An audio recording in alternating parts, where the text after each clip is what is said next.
Okay, so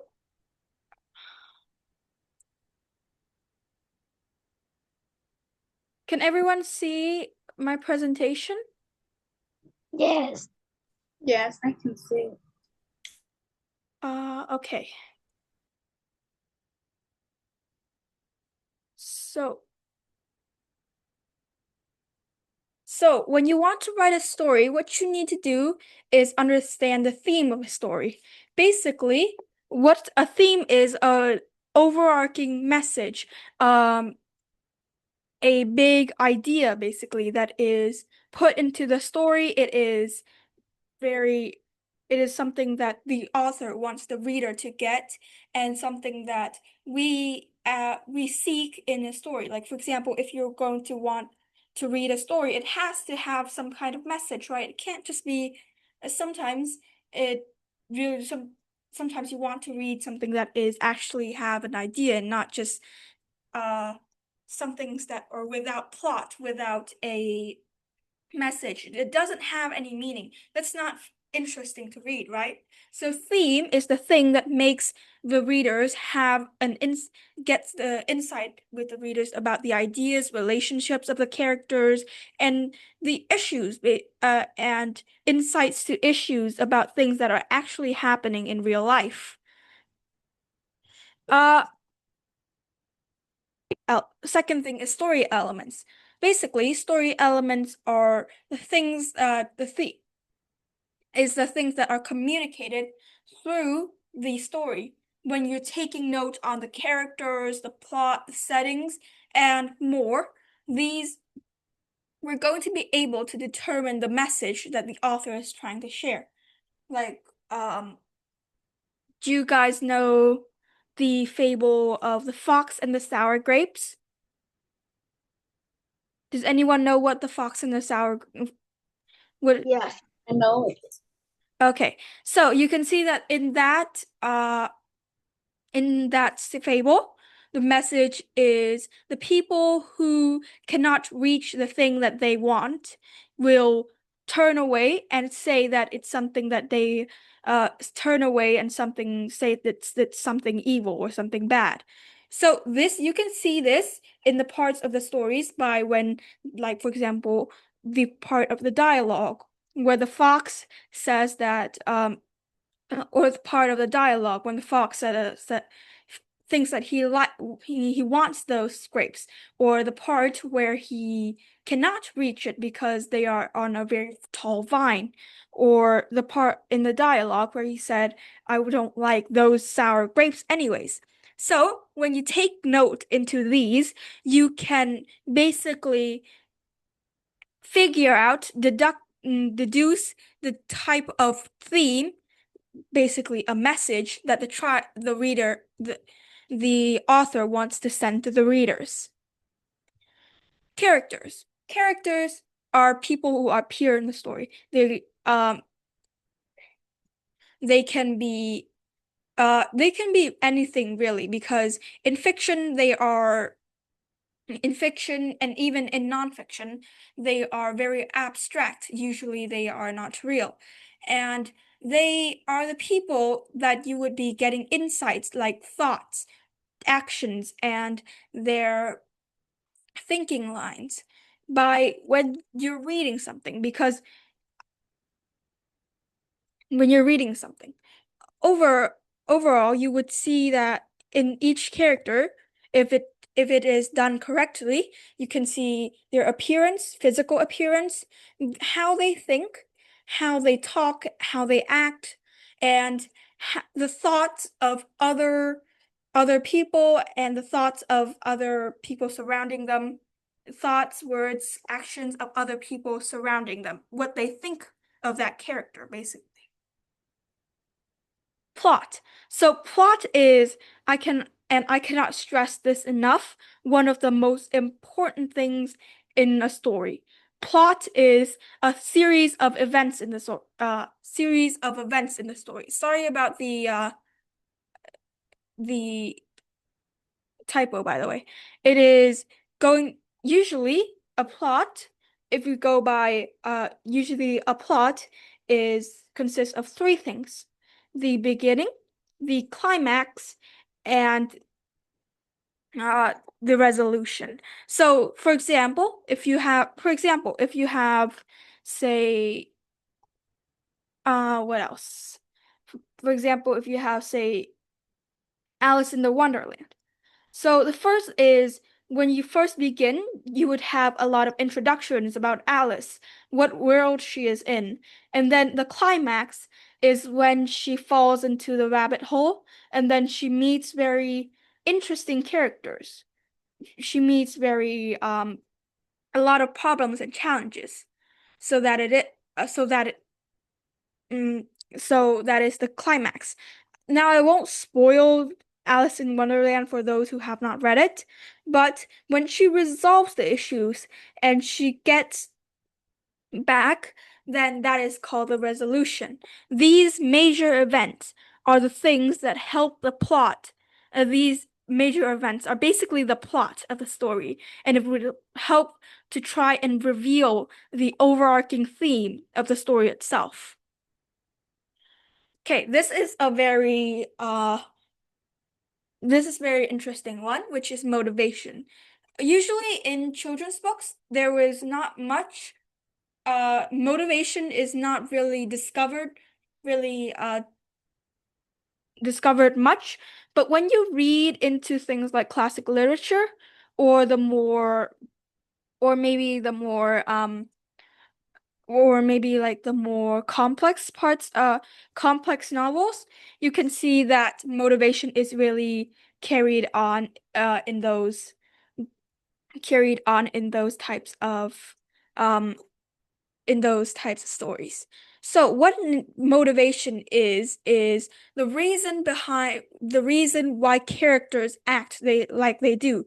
For example, it might be very you think it might be very irrational for character to do something like jump off a cliff. But maybe there's a motive behind it. Like, for example, they need to save someone who's down that cliff, or things like that. So the motivation is the things that help you rationalize what the character is actually doing. It's important to note these because what a character says overall can really hint at the overarching theme, or it might be really just uh saying the whole theme for you sometimes. Okay, so values. Values is something about the ideals of a character. Like motivation, values are very important.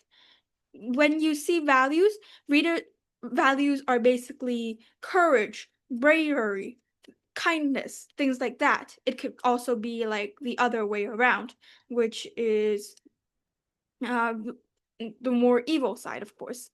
You can see that these values are very important because they do affect what the overarching theme is. And you should also try to consider what values are the author trying to install into their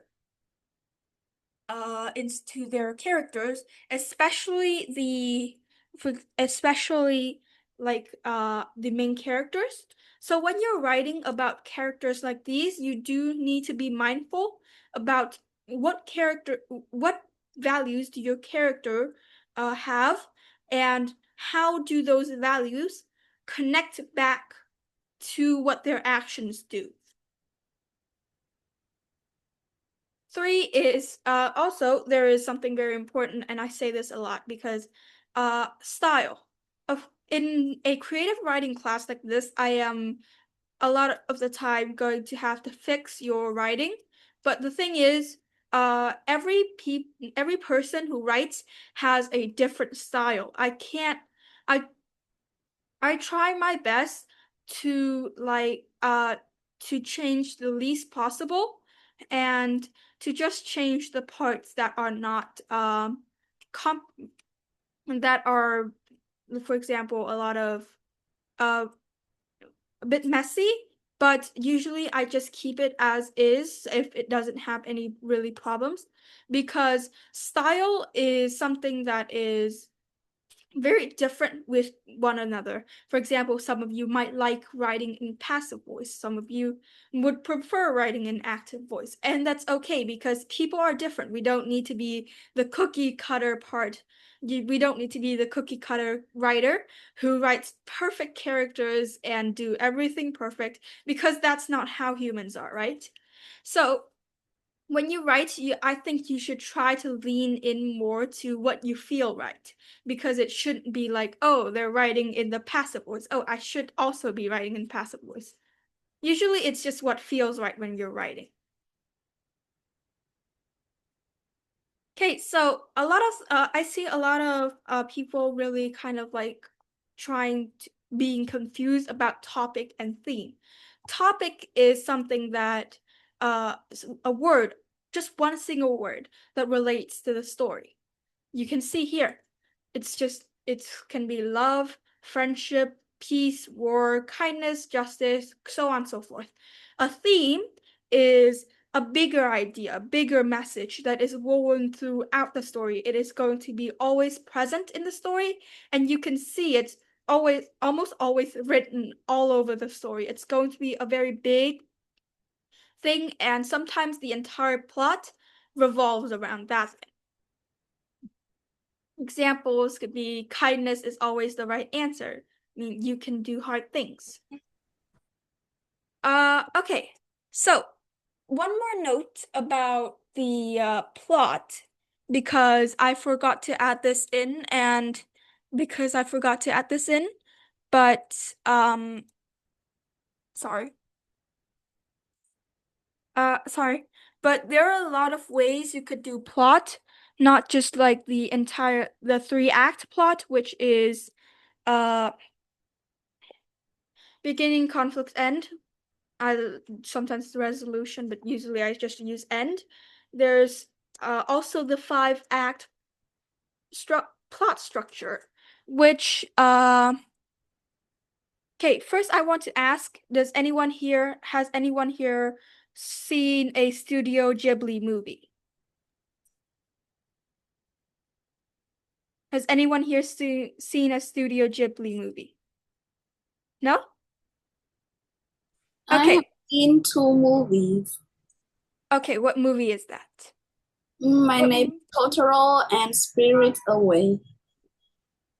Oh, those are two great movies. But basically, one more thing about the plot structures is there's also a five-act structure and a three-act structure. Five-act structure is exposition, rising action, climax, and falling down with a resolution. Uh, it's exposition. The first is exposition. Introducing the settings, characters, initial situation, or incident that starts the story. Uh, the second is the rising action, which are the events and conflicts that build up to create a story and to create the problem, basically, that exists in the story.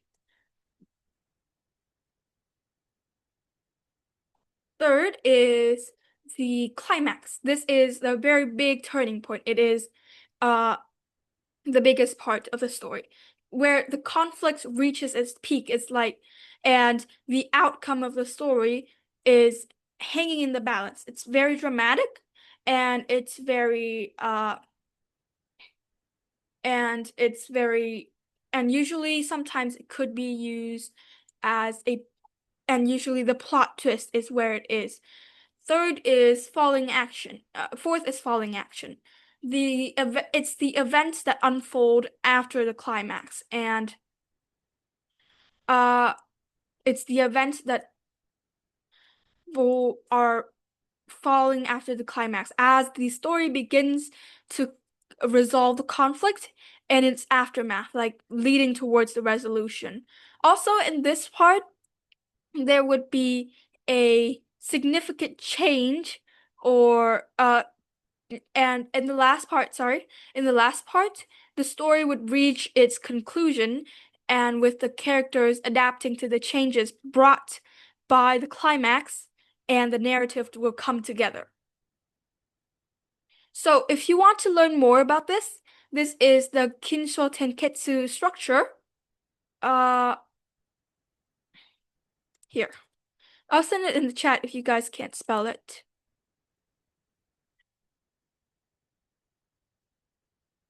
Okay, so the next thing is world building. This is the thing I want you guys to try and focus on a little bit more because I see a lot of people really have some problems with it because it is kind of hard. Okay,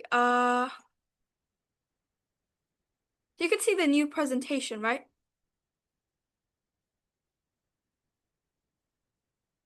Unfortunate.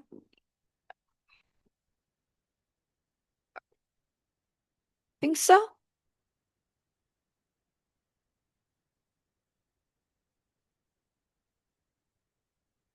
Okay. So, uh, we'll start. Okay, when you try to write a story, sorry, I think it's better without the.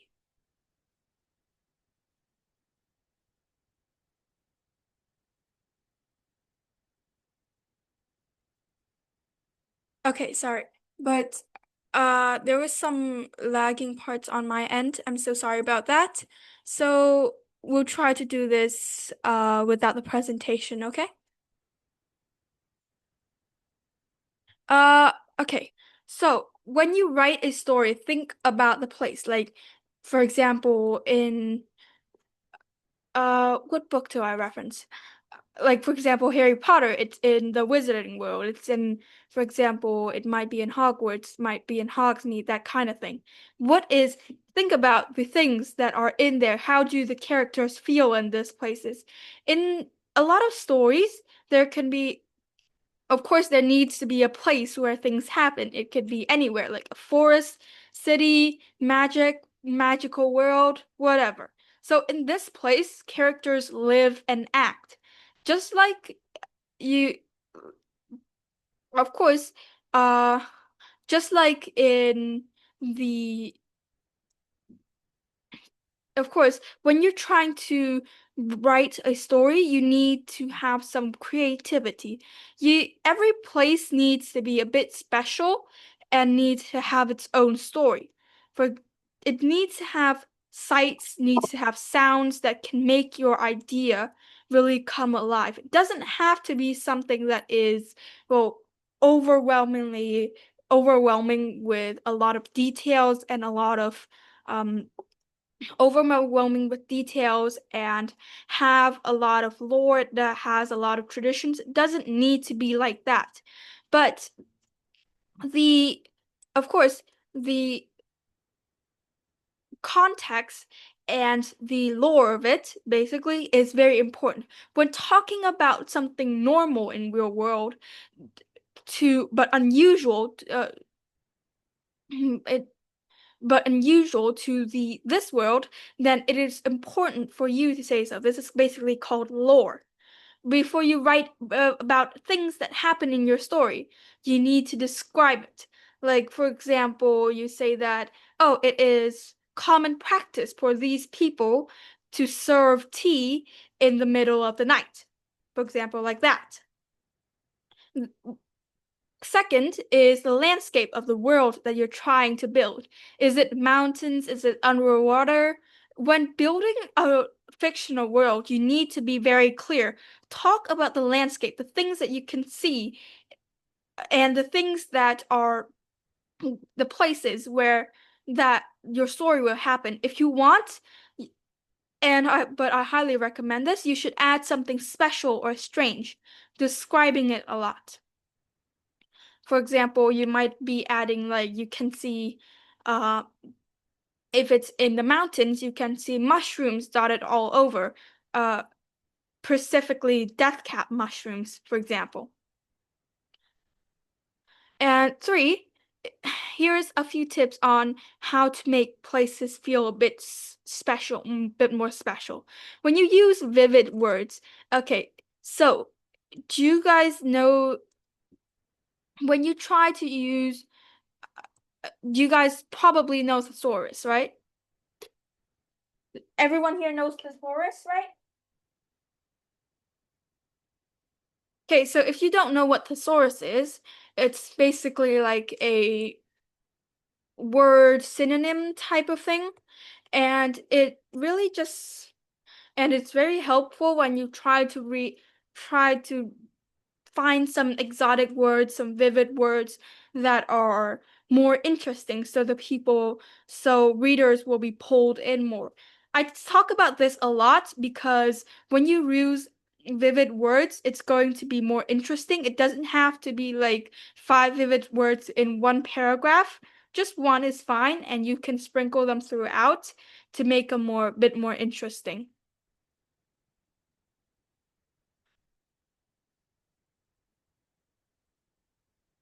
Okay. One more thing I'd like to add is that, sorry. One more thing I like to add is you should uh build very memorable characters. Give your characters and give the characters in your world quirks. Sometimes you give like normal people kind of quirk. Like for example, when you meet for example, I'm writing a story about someone going to a coffee shop. Then I could add a slightly for example, I could add a barista with quite a bit of an attitude just to give an expression, just to as a quirk for like the story. It is something that it's not necessary, but it's a way for you guys to make it more interesting and make it a bit of a detail, bit of a small detail, minute detail really, but sometimes it's the small thing that counts for a bigger world. Now, for our class, I would like for you guys to try. Uh, okay, so do you guys know Padlet? No. Do any of you guys know Padlet? No.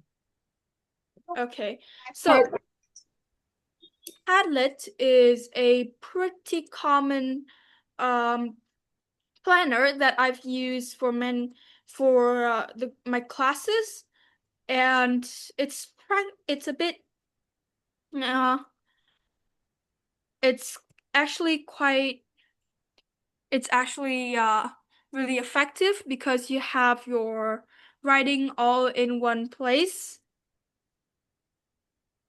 Here, No, these two. Oh, you guys have never done these? Bombadilla. Crocodile. No. No. Okay. So,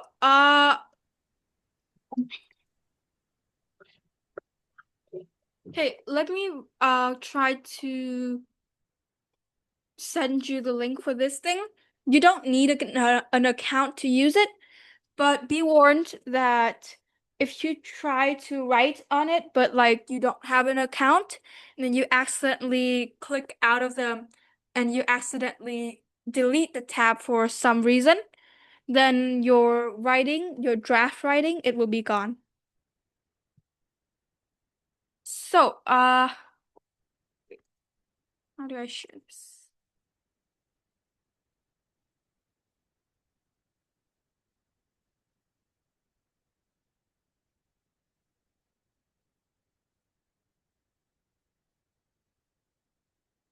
Here, check your chat, guys.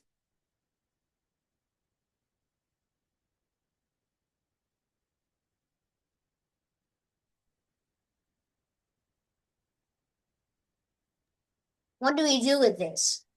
Okay, I will I will